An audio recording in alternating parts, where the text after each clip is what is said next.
It happened less than 10 minutes before the wedding was set to begin. The bride's white gown shimmered beneath the bright afternoon sun. Guests smiled through happy tears. Musicians readied their instruments, and every detail seemed perfect, until a small voice shattered the celebration with a handful of words that froze every heart in the room. The maid's 3-year-old daughter clutched the groom's pant leg with trembling hands, tears sliding down her cheeks as she whispered, "She hurts mommy when you leave." In an instant, the laughter died, the smiles faded, and a beautiful wedding became the start of a truth no one was ready to face. The groom, Everett Caldwell, had spent years building a reputation as a successful architect whose greatest asset, everyone agreed, was his honesty. He believed people deserved respect regardless of wealth or status. One of the reasons his fiancée, Vanessa Holloway, had won him over so completely. She came across as elegant, generous, and thoughtful, and she earned praise from nearly everyone she met. Their wedding was held at a grand countryside estate under a clear blue sky, the gardens blooming in the warm afternoon light. Among the dozens of staff preparing the celebration was a quiet housemaid named Clara Bennett. She had worked for Vanessa's family for almost 2 years. Clara rarely spoke unless spoken to, kept her head down, and did every task with quiet care. Most guests only noticed her when a coffee cup needed refilling or a table needed clearing. Clara had one treasure that mattered more than anything else: her daughter, Poppy. Unable to arrange childcare for the day, and after several staff members had canceled at the last minute, Clara had gotten Vanessa's reluctant permission to keep Poppy nearby, in a small staff lounge with her coloring books. Every few minutes, on short breaks, Clara checked in on her. No one imagined that the smallest guest at the wedding would turn out to be the only one brave enough to tell the truth. After she spoke, Poppy wrapped her arms around Everett's leg and wouldn't let go. She looked frightened, not confused, and the fear looked painfully real. Everett knelt beside her, trying to understand. Poppy glanced toward her mother, who had gone pale. Clara hurried over, forcing a smile that didn't sit right on her face. She apologized, insisting her daughter had an active imagination and was simply overtired. Most guests accepted that at once. Everett didn't. Years before, his own younger sister had hidden emotional abuse behind forced smiles, because everyone trusted appearances over quiet warnings. He recognized that same silent fear in Clara's eyes. The ceremony went ahead minutes later, but something in him had already shifted. Through the afternoon, Everett began noticing things he'd missed before. Clara's shoulders stiffened whenever Vanessa came near. Vanessa's smile would flicker, just for a second, whenever Clara made the smallest mistake, before smoothing back into place for the guests. Poppy hid behind her mother's legs the moment she spotted Vanessa approaching. Small moments on their own, but together they formed a picture Everett couldn't unsee. After the ceremony, while guests ate lunch under white tents, Everett quietly asked the wedding planner for access to the estate's security office, using parking arrangements as his excuse. The estate had cameras in the hallways, kitchen, storage rooms, and staff entrances. He asked to see footage from the past few weeks. What he found left him unable to breathe. There was no violence severe enough to leave visible marks, but there was repeated humiliation.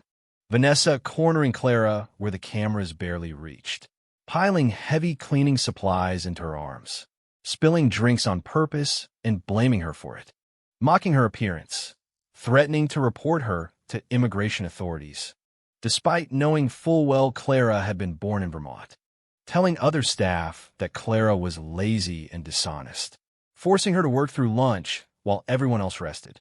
Each moment small on its own, together, relentless.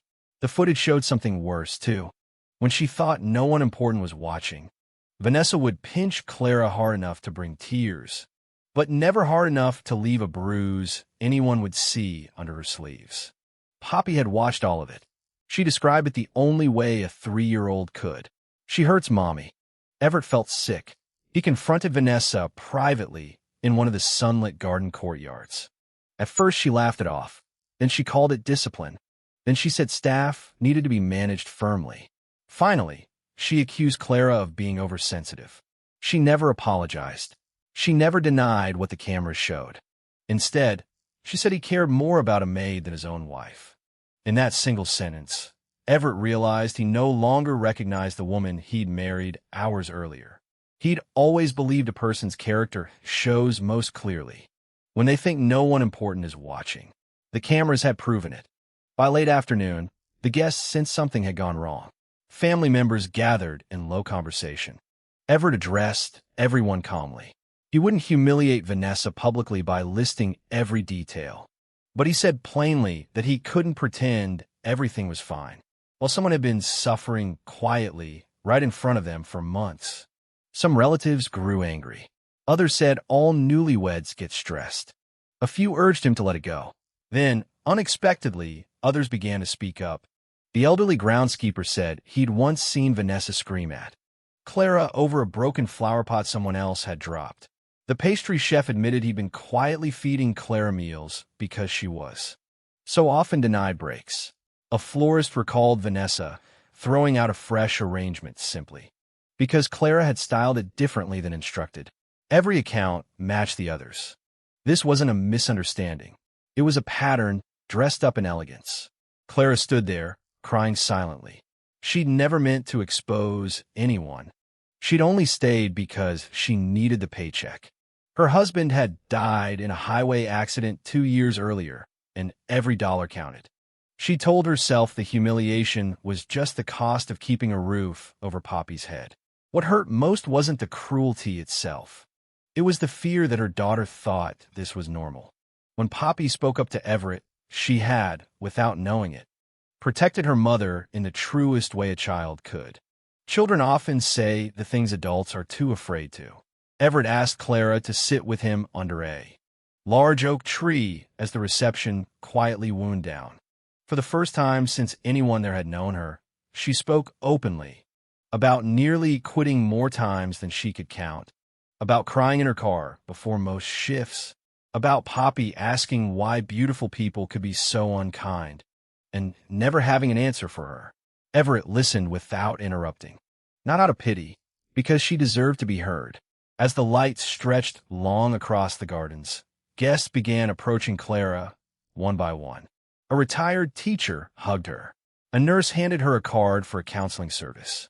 A lawyer offered free advice if she wanted to file a workplace complaint. The photographer offered, free of charge, to take a portrait of Clara and Poppy together. She noticed the two of them barely had any photos at all. Meanwhile, Vanessa sat alone in the reception hall. For once, nobody rushed to comfort her. She had spent so long guarding her image that she never expected the truth to arrive through the voice of a child. While there was still daylight left in the sky, Everett made the hardest decision of his life and told both families he'd be seeking an immediate separation. Some called it shocking. Others called it rash. Everett simply believed that looking away from cruelty would make him part of it. Weeks passed. Word spread quietly through the community, not as gossip, but as something people found genuinely moving, a little girl's courage. Clara found work at a family-run hotel where the manager treated staff with basic dignity. For the first time in years, she smiled without forcing it. Poppy started preschool with a backpack she'd picked out herself. She stopped asking why people were cruel and started asking how people learn to be kind. Everett set aside part of his firm's annual profits to fund scholarships for single parents pursuing vocational training. He called it the Quiet Courage Initiative, a nod to the countless people quietly carrying more than anyone realizes. He never put his own name on it. Recognition was never the point. Months later, at a community gathering in the town park, Clara watched Poppy chase bubbles across the grass with the other kids, laughing without a trace of fear. Everett happened to be at the same event. There was no dramatic romance waiting to unfold between them. Life doesn't always work that way. Sometimes the real story is simply finding peace after pain. They greeted each other warmly, as friends whose lives had changed because one small child chose honesty over silence. Clara thanked him for believing a frightened little girl. Everett told her quietly, that the real hero had always been Poppy. The adults had looked away, and a child had looked closer. As the sun warmed the park that afternoon, Poppy ran back with a handful of wildflowers she'd picked with permission from the event organizers, and split them carefully, one for her mother, one for Everett. The simple generosity of a child who expects nothing back but a smile. In that moment, Clara understood that her daughter hadn't just freed her from months of silence. She'd reminded a room full of adults that courage doesn't always arrive with strength. Sometimes it arrives in tears, small hands, and an honest heart.